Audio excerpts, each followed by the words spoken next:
I am so glad you convinced me that the family car should be the Defender 110.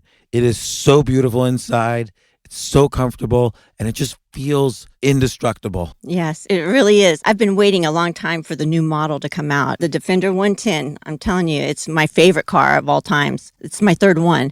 You know, I have stories of going off-road. The guy managed the group. He was like, what are you doing in this beautiful car? I'm like, I'm going off-road. He's like, are you sure? Because you can use one of ours. And then they look like Mad Max cars. I'm like, no, we're going to do this. And he was shocked. Wow.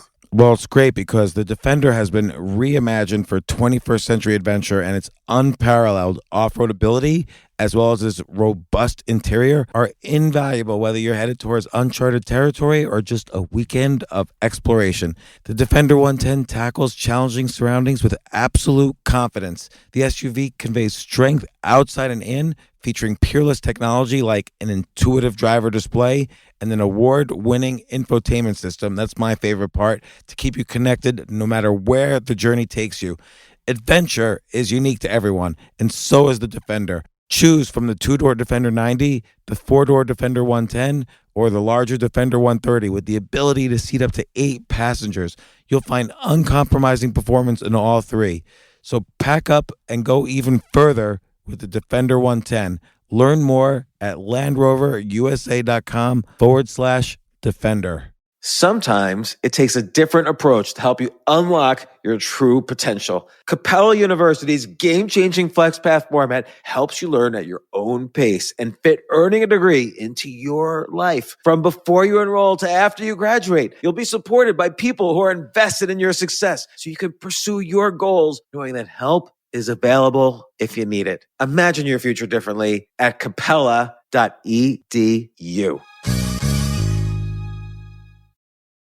I feel like you don't write something unless you've really thought about how the current ways we think about an issue need to at least be questioned. Mm-hmm. And so you raise the question. So for instance, in Sapiens, you bring up, I'm going to skip to the middle, but you bring up the really interesting point that in 10,000 BC, the so-called agricultural revolution, where mankind starts harvesting and farming wheat, was actually a negative to the species in many ways. It was a positive in that we could feed 1 billion people, mm-hmm. but it was a negative in that we suddenly changed our diet to just focus on a wheat-based diet instead of plants, vegetables, animals, what we were doing before, and that our brains might have even shrunk as a result of not being aware of, the 3 or 5 mile radius around us. We're just sort of focused on the very specialized farm work we were doing. Mm-hmm. And that led to,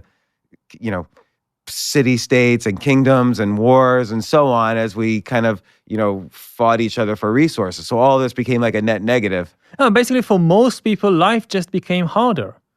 Of course, if you're a king or if you're some high priest or even a philosopher, then life was relatively good and better in many ways than as a hunter-gatherer in the Stone Age. But most people weren't kings and weren't aristocrats.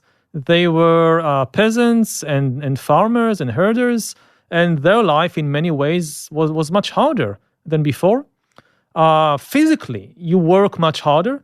The human body evolved for millions of years in adaptation to climbing trees and running after rabbits and things like that. And suddenly you find yourself from sunrise to sunset just plucking weeds and carrying water buckets from the river and harvesting and grinding corn. And you see it in archaeological remains that people begin to suffer from all kinds of problems in their backs, in their necks, in their knees. And so the body suffers from the transition. Also the mind. Life as a hunter-gatherer for most people are far more interesting.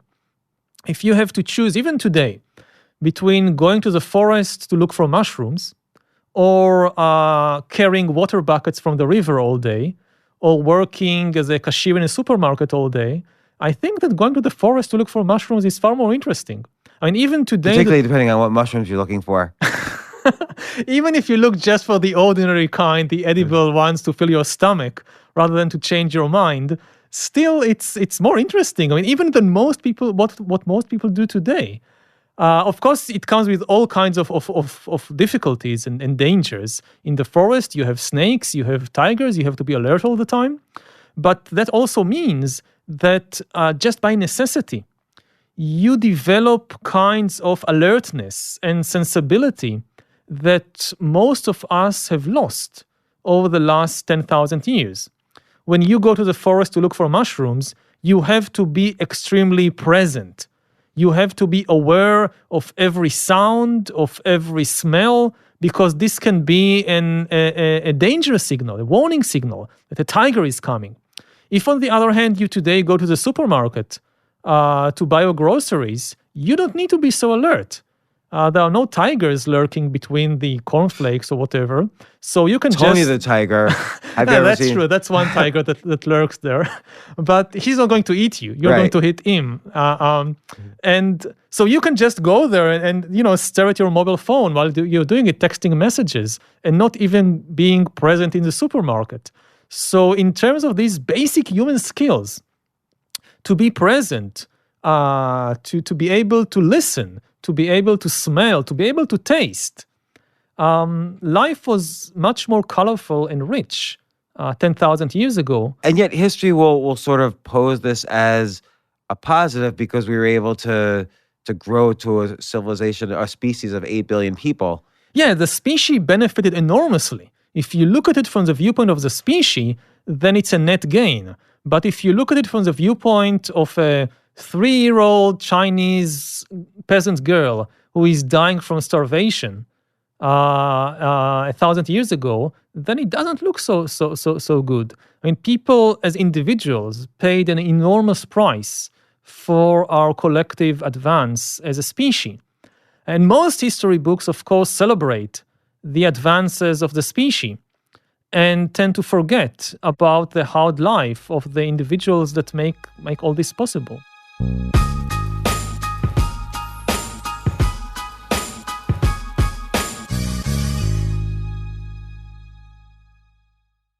Hey, before you go, don't forget to get your copy of The Ultimate Guide to Self-Publishing. Just go to jamesAltucher.com/publish. I will tell you, self-publishing changed my life. It got me more speaking gigs, consulting gigs, advising gigs. It helped me meet a community of new friends. It also tells my stories so my kids could read it. So I want to give you my free copy of The Ultimate Guide to Self-Publishing. Just go to jamesAltucher.com/publish.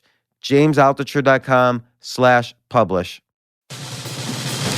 These days, we're all investors, trying to be smart with our money despite our worst impulses. But at iShares, we believe that deep down inside of every investor is a better investor. One that's just waiting to be let out. Explore iShares ETFs and insights and let your best investor out. Visit iShares.com for more information.